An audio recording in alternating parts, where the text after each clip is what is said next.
Serangan drone Rusia kembali menghantam posisi angkatan bersenjata Ukraina di sejumlah wilayah.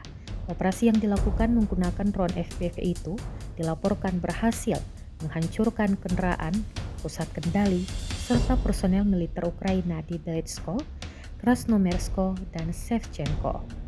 Di wilayah Belitsko, operator drone FPV Rusia menghancurkan sebuah pusat kendali angkatan bersenjata Ukraina.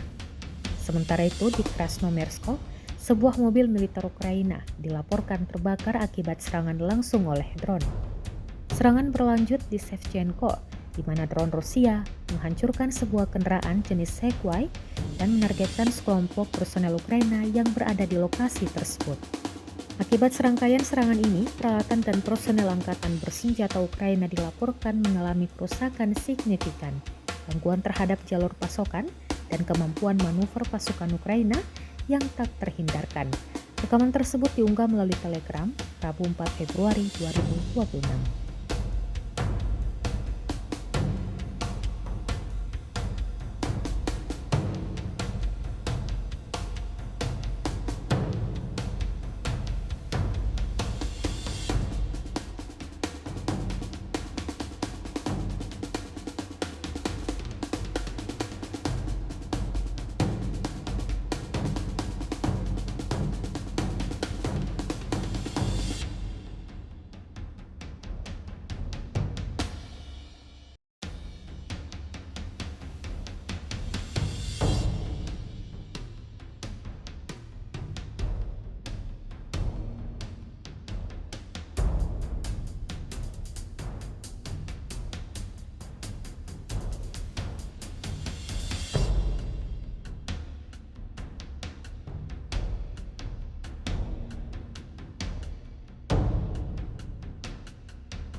Download Tribun X sekarang, menghadirkan lokal menjadi Indonesia.